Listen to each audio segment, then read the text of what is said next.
Wapenzi watazamaji popote mlipo, ninawasalimu hamjambo. Karibu kwenye hichi kituo chako cha Tanzania News Today, mahala ambapo napata taarifa za ukweli. Karibu ni kuchanganulie. Cha msingi ni wewe kupiga subscription, kulike video na uhakikishe kwamba unapiga kambi hapa. Sasa siku chache baada ya serikali ya Marekani kupendekeza vikwazo kwa viongozi wa CCM, tukianzia rais, wabunge, maafisa wa ulinzi wa taifa. Sasa Alhamisi ya tarehe 28 Mei, serikali ya Samia imeamua kufuta kesi ambayo walikuwa wamedhamini mahakamani kuhusu mgawanyano ama mgawanyo wa mali ya chama cha Chadema. Mnaelewa Chadema ni chama cha upinzani.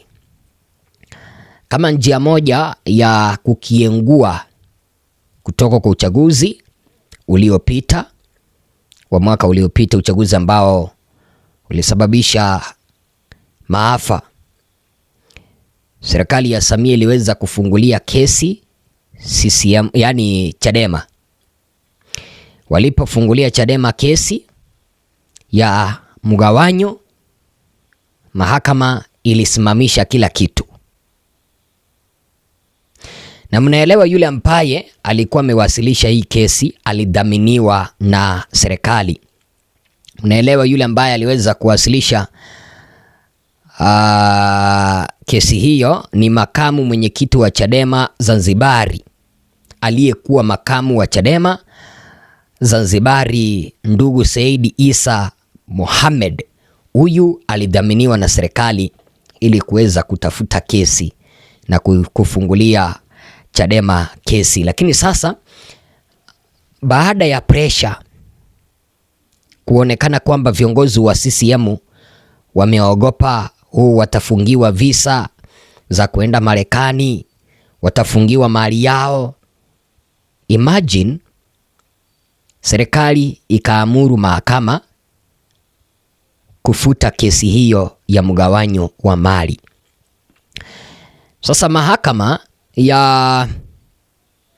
Mahakama Kuu Tanzania masjala ndogo ya Dar es Salaam iliweza kufuta rasmi na kuondoa mahakamani kesi ya madai iliyokuwa imefunguliwa na ndugu Said Isa Mohamed. Kesi hiyo ilikuwa inahusu madai ya kuwepo kwa ukosefu wa usawa katika mgawanyo wa mali za chama kati ya Tanzania na bara la Zanzibari. Sasa katika uamuzi wake, Jaji Ngunyale alieleza kuwa wadai walishindwa kubainisha ndani ya hati yao ya madai ni lini uvunjivu wanaolalamikia ulitokea. Sasa eti CCM wamejifanya sasa wameamuru mahakama imefuta ile kesi. Sote tunaelewa kwamba katika taifa letu la Tanzania mahakama zipo huru. Mahakama ni chama cha CCM tu, ama ni tawi la CCM. Vile jinsi ambavyo vyombo vya usalama ni matawi ya CCM, tukianzia JWTZ na jeshi la polisi.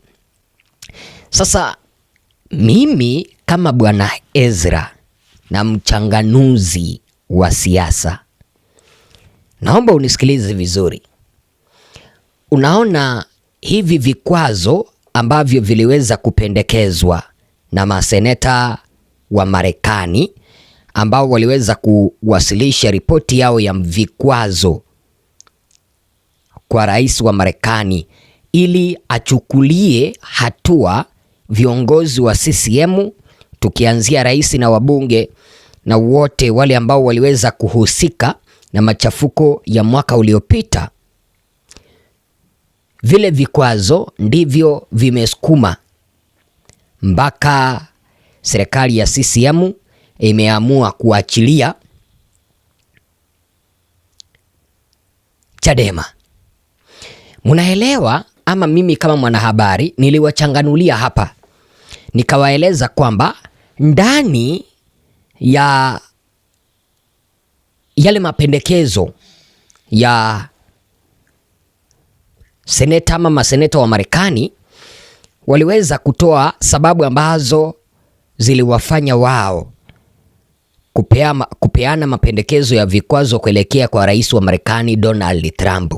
Wakasema kwamba kikwazo kiliweza kuzingatia mauaji ambayo yalitendeka Tanzania, mahala ambapo wananchi walitolewa uhai kinyama, utekaji, mnaelewa wananchi waliweza kutekwa, vile wizi wa kura, vile kukamatwa kwa Tundu Lissu, vile kufunguliwa kesi kwa chama cha Chadema na chama cha Chadema kuinguliwa kwenye uchaguzi, vile kuwatesa na kuwateka viongozi wa kidini.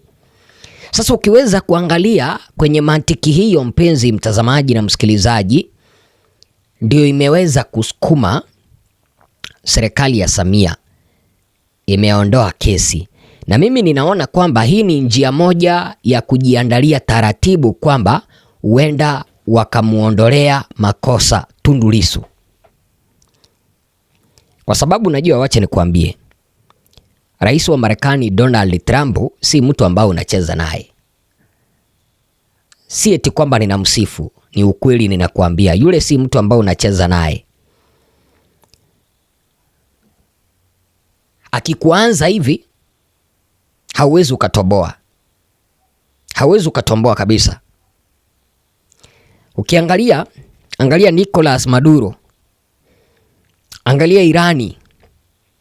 Sasa ripoti ilikwisha wasilishwa kwake Donald Trump. Trump ataanza kutoa vikwazo. Kutoka hapo anaweza akatuma hata jeshi kukamata viongozi wa CCM. Kitendo kile kimeweza kukasirisha serikali sana. Jana tu ama juzi niliweza kuandalia kanda hapa, tulikuwa tunaona jinsi ambavyo wabunge walikuwa nalia pale bungeni na kupiga mayowe. Sijui wenzetu pale upande wa Marekani hawakutushirikisha. Waliangalia taarifa za upande mmoja, yani waliogopa, walitetemeka.